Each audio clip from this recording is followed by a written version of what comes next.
Hey, welcome back, you guys, to Photosyntheguys. I just got really inspired today to mount an orchid onto a piece of wood. I've seen this done quite a few times. A lot of people will do it on a piece of driftwood, which looks really nice. I just have this leftover cedar plank, so I'm gonna go ahead and mount this orchid on that. Um, I got this orchid today on clearance at Fry's, actually. Um, and there's absolutely nothing wrong with it. And it also has a Dracaena just sitting right in the side of it as well. So, hey, pretty cool, right? So the things that you're going to need for this is obviously you're going to need an orchid. A lot of people receive these as gifts and you're not quite sure what to do with it, or if you just have too many, or you're just kind of bored of looking at it in a pot, then mounting it would be a cool project for you to do. The other thing that you'll need is either a piece of driftwood or a plank. This plank in particular is cedar. I really don't know if it matters what kind of wood it is. If it does matter, please comment down below and let me know. But I'm just gonna mount it on this. And then we do need some sphagnum moss. That is the medium I'm gonna use for it. I do have this soaking in a cup of water for about 15 minutes now. I don't know if this is gonna be enough, but we will see. Okay, and the other thing that you'll need is you're gonna need some fishing line. I like to use fishing line. You certainly can use twine if you would like to. I just like fishing line because it's clear and you can't really see it when you're mounting something. And then you'll just put it on top of the moss and you won't be able to see it unless you're looking super closely. And then the other thing you'll need is a staple gun. This is the method that I prefer to use, is to staple the fishing line onto the piece of wood. Some people don't like that. You certainly can use screws and then just tie the fishing line across the moss if you would like to do that, but I prefer to use a staple gun because it's quick and easy. Okay, so let's just take this orchid out and see what we have to deal with here, because it was on clearance and I'm really not sure how the roots are looking. I probably should have looked at it at the store, but we're going to discover that together right now. So just gonna go ahead, take this out. Seems like these two are in separate pots. Okay.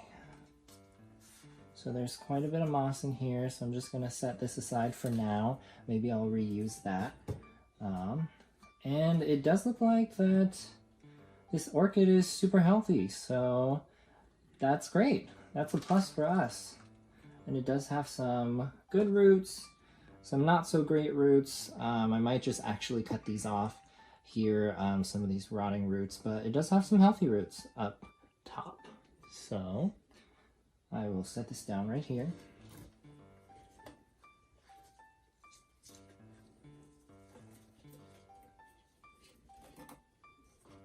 Okay. And then I'm just gonna set my Dracaena aside for later.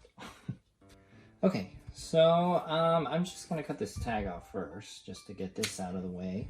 And then I'm just gonna clean up these roots a little bit. So.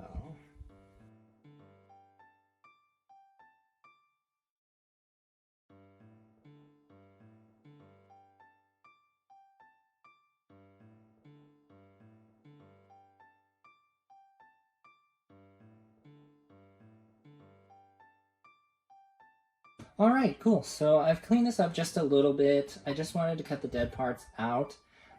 These are a little soggy and mushy. So my assumption is that this orchid was probably overwatered. So I'm just gonna keep what's on there and we'll go ahead and kind of position this in a good way that these spikes won't run right into the wood. I would love for them to hang off of the piece of wood. If I can pick this up, I'll show you. So I'd love to mount it just like this. So why don't I go ahead and take these pins and stakes out first, just to see how we're gonna hang here.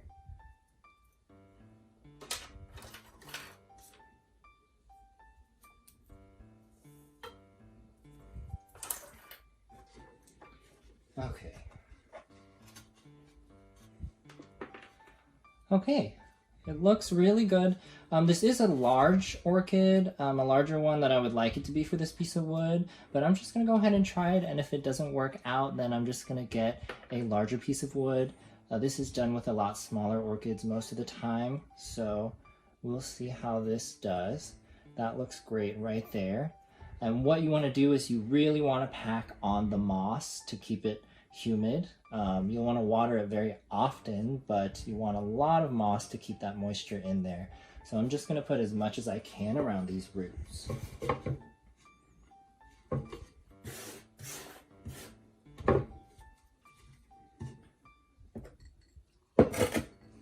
Okay, so I like to usually squeeze out the moss so that I'm not dealing with the super wet mess, and then I'll water this orchid after I'm done.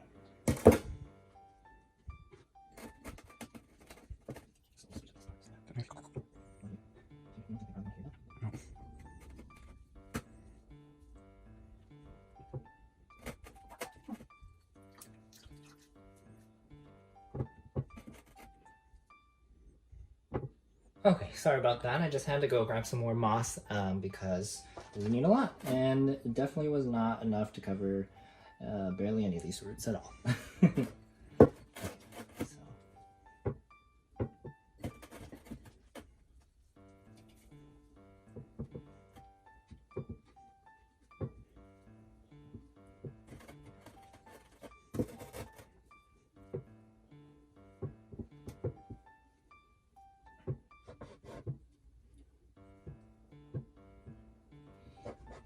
Okay, so that looks pretty good. I've covered all of the roots here.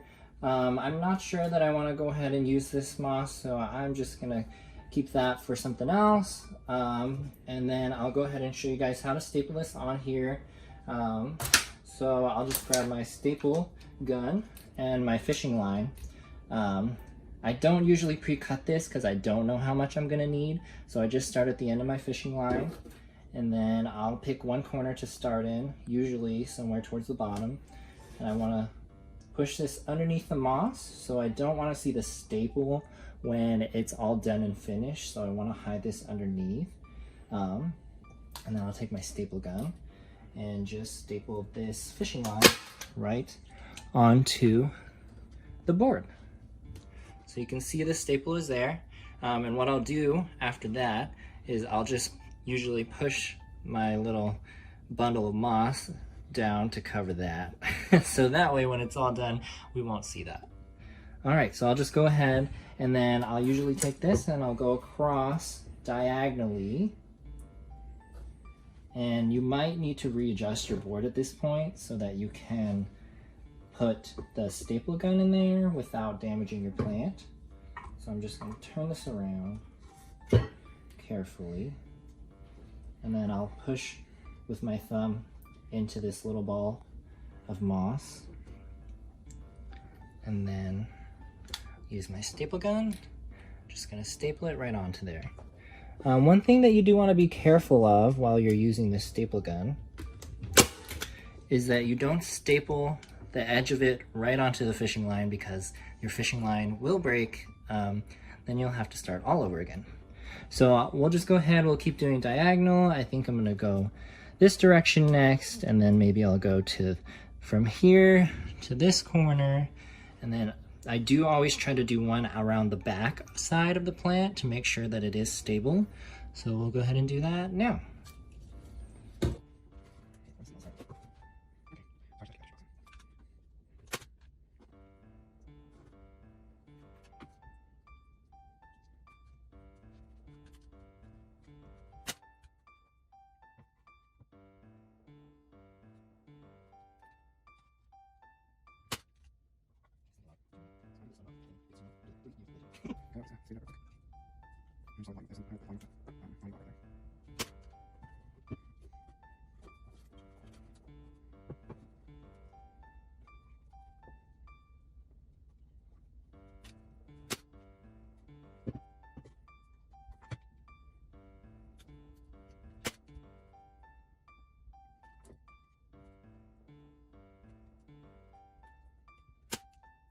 Okay, that looks good. So what I usually do before I go ahead and cut that fishing line is I will go ahead and hold whatever epiphytic plant I might be putting on a piece of wood. I'll hold it upright and I will just tap this and see how much stuff I have falling out. If you have a lot of stuff falling out, then that's not good. And I'll just check all the sides to see if I have any huge holes where all the moss is really gonna fall out. A little bit of moss is gonna fall out. That happens. So I don't think I have anything to worry about this. So I'm just gonna go ahead and cut this fishing line. Not too close, because I don't want it to come out of the staple, but I'm just gonna cut it, leaving like a centimeter on there. All right, perfect. So this is actually all I'm gonna do with this. This looks pretty good. The blooms are just gonna hang off of here. So maybe next year when it has blooms, the blooms will come out this way if I have the light facing the right way. You can, of course, if you would like to, you can put screws in the back and tie some string and you can hang this up on a wall. You can maybe lean this on a counter, or you can just have it in the corner if you just like looking at it this way. And how I'm gonna water this is I'm probably gonna water it 3 times a week, just because it's not in a pot anymore with a good amount of water. And I'm gonna water it like any other orchid that I would water. I'm just gonna go ahead and submerge this part of it into water for about 10 minutes. And then I'm gonna let it drain and drip dry, and then I'll put it back wherever I want it to be. But that is it. So I hope that this gives you a little bit of information on how to mount some plants. And this was a really cool, fun project.